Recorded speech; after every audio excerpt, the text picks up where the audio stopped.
तो फिजिक्स एराल्ड आप लोग अभी ये फोटो देख रहे हैं और सोच रहे होंगे कि आज की लेक्चर क्या रहने वाली है। तो देखो बहुत इंपॉर्टेंट है, खास करके बच्चों के लिए जो स्कूल के बच्चे हैं। अभी स्कूल के बच्चों में छोटे बच्चे भी आ जाते हैं, 9 10 के भी आते हैं और 10th स्टैंडर्ड के बाद भी 11 12 के बच्चे के लिए। ये सबके लिए न्यूज बहुत इंपॉर्टेंट है, क्योंकि हमारे देश की जो है ना एक स्टेट है जिन्होंने मोबाइल फ़ोन को पूरी तरीक़ा से बैन करने का ऐलान किया है। आखिर इसके पीछे क्या कारण है, कौन कौन इसके दायरे में आएंगे, क्या बड़े बच्चों को छोड़ दिया जाएगा, छोटे बच्चों के लिए सिर्फ एप्लीकेबल है, या कौन कौन से एक्टिविटी आप कर सकते हैं, कौन कौन से नहीं कर सकते हैं, क्या डिजिटल वॉचेज आप ले जा सकते हैं वहाँ पे।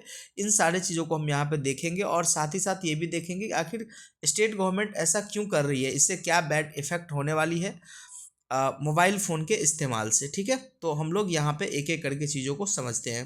अंत तक आप देखेंगे, बहुत अच्छा जानकारी मिलेगा और क्या पता इसमें से कोई बात आपको समझ में आ जाएगी और यहीं से आपके लाइफ का यू टर्न मिल जाएगा यहाँ पे। ठीक है, और आपका लाइफ बहुत बेहतर हो जाएगा। तो ये आप न्यूज़ देख रहे हैं कि ये नियम जो मोबाइल फ़ोन बैन का है, ये प्रदेश के यानी हिमाचल प्रदेश के सभी सरकारी और प्राइवेट दोनों स्कूलों में लागू होगा। और अगर देखो स्कूल में इस नियम के अनुसार किसी बच्चा के पास अगर मोबाइल फ़ोन मिलता है तो उनका फ़ोन जब्त कर लिया जाएगा और साथ ही साथ 500 रुपये का यहाँ पे जुर्माना भी लगाया जाएगा। ठीक है, तो ये आपका है। साथ ही सरकार का कहना है, देखो ये भी है कि आप फ़ोन के इस्तेमाल को लेकर आपके पेरेंट्स को भी बुलाया जाएगा और वहाँ पे उनकी काउंसलिंग की जाएगी कि आपको घर पे किस तरीक़ा से इन चीज़ों को टैकल करना है। देखो कभी कभी होता क्या है कि अभी के सोसाइटी के अंदर क्या है ना कि वो जो जॉइंट फैमिली वाली कंसेप्ट है वो ख़त्म हो गई है। तो जो छोटे बच्चे होते हैं ना, उनको संभालने के लिए अब लोग बचे नहीं है।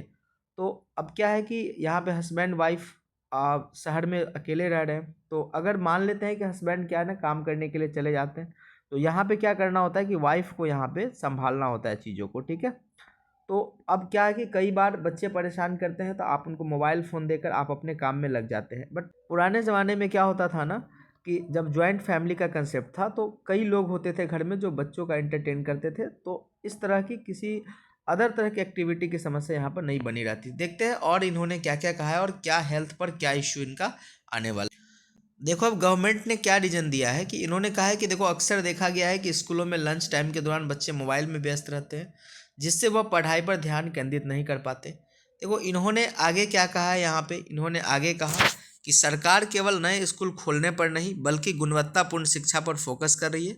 उन्होंने कहा कि वे स्वयं सरकारी स्कूल में पढ़े हैं, इसीलिए स्कूलों में गुणात्मक शिक्षा लागू करना बेहद ज़रूरी है। ये स्टेटमेंट आपका सुखविंदर सिंह सुक्खू, जो हिमाचल प्रदेश के आपको चीफ मिनिस्टर है, उनका ये कहना है। देखो बेसिकली अगर मेरे पॉइंट ऑफ व्यू से अगर आप देखोगे ना तो ये बहुत अच्छा स्टेप है, क्योंकि एज अ टीचिंग कैरियर में हम लोग इस बात को फील करते हैं कि मोबाइल फ़ोन के आ जाने से ना बच्चों के अंदर बहुत ज़्यादा डिस्ट्रैक्शन, उसके बाद जो शॉर्ट टर्म टेम्परामेंट जो बच्चों के अंदर जनरेट हो रहा है ना कि छोटी छोटी बातें रील्स देखने का जो यहाँ पे सिनेरियो चल रहा है, उसके वजह से लैक ऑफ फोकस जो है ना वो देखने को मिल रहा है। इससे बहुत सारा जो है बैड इफेक्ट देखने को मिल रहा है। आगे भी हम देखते हैं इन्होंने क्या और तर्क दिया है यहाँ पे। बहुत इंपॉर्टेंट यहाँ पर एक और बात बताई गई है कि आप जो स्कूल है ना उसके अंदर आप जो है मोबाइल फ़ोन के अलावा smart watch, headphone, tablet, iPad, music player, hand games, gaming device या रिकॉर्डिंग कोई भी गैजेट नहीं ला सकते हैं। ये बहुत ही इंपॉर्टेंट न्यूज़ यहाँ से आपको निकल के आ रही है कि क्या सिर्फ मोबाइल फ़ोन के लिए लागू होगा, नहीं, स्मार्ट वॉच, हेडफोन, किसी भी तरह का गैजेट आप नहीं ले आ सकते हैं। और यदि इस बच्चा इन नियमों का उल्लंघन करता है तो सबसे पहले तो ये बताया कि ये उसे स्कूल से सस्पेंड किया जाएगा और अभी 500 का जो फाइन है वो तो लगेगा ही लगेगा, साथ ही आपके जो गैजेट्स है इनको आपको जब्त कर लिए जाएंगे। ठीक है, तो ये आपको न्यूज़ देखने को मिल रहा है। अब ये जो पार्ट है हमारा ना, ये सबसे इम्पोर्टेंट रहने वाला है यहाँ पे कि आखिर मोबाइल फ़ोन के ज़्यादा इस्तेमाल से बच्चों पे क्या असर पड़ रहा है।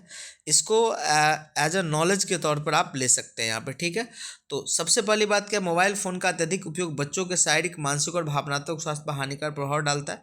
देखो इससे प्रॉब्लम क्या क्या हो रहा है, आप इन चीज़ों को देखो। आँखों में कमजोरी, नींद की कमी, चिड़चिड़ापन, एकाग्रता यानी कि लैक ऑफ फोकस है ना, फोकस का वीकनेस जैसी समस्याएं होता है।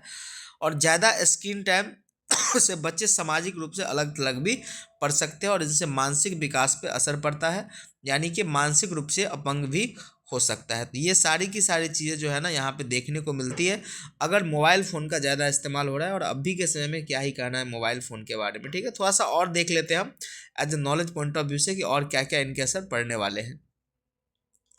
देखो अब यहाँ यहाँ पे क्या है ना कि बच्चों पर मोबाइल के दुष्प्रभाव शारीरिक स्वास्थ्य पर असर पड़ता है। लगातार स्क्रीन देखने से बच्चों की आंखों की रोशनी यहाँ पे कमज़ोर हो जाती है, ठीक है। फिर सिर दर्द, गर्दन दर्द, ये सुस्त जीवन शैली, मोटापा यहाँ से बढ़ जाता है अगर आप मोबाइल फ़ोन का इस्तेमाल करते हैं। तो मानसिक स्वास्थ्य पर यह है कि स्क्रीन की नीली रोशनी नींद के पैटर्न को ख़राब करता है, चिड़चिड़ापन आता है, आक्रामकता होता है, ठीक है, और ध्यान केंद्रित करने में प्रॉब्लम आता है बच्चों को। आगे देखते हैं। और ये क्या है, सामाजिक विकास में बाधा भी है, ये यहाँ पर है देखने को मिलता है। क्योंकि बच्चे अगर ज़्यादा एजुकेटेड नहीं होंगे तो सोशल रूप से वो अलग थलग पड़ जाएंगे, और अलग थलग पड़ जाएंगे तो डेवलपमेंट में क्या होगा, बाधा होगा। फिर साइबर बुलिंग और सुरक्षा।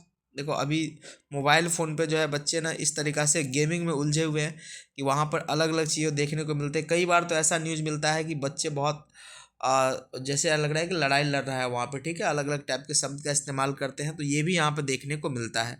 चलिए आज के लिए इतना ही, मिलेंगे हम किसी एक और नए टॉपिक के साथ जो आपके जीवन लाइफ को अच्छा बनाएगा। साथ ही साथ आप अपने लाइफ को एंजॉय कीजिए, अच्छे से पढ़ाई कीजिए, और तब तक के लिए थैंक यू।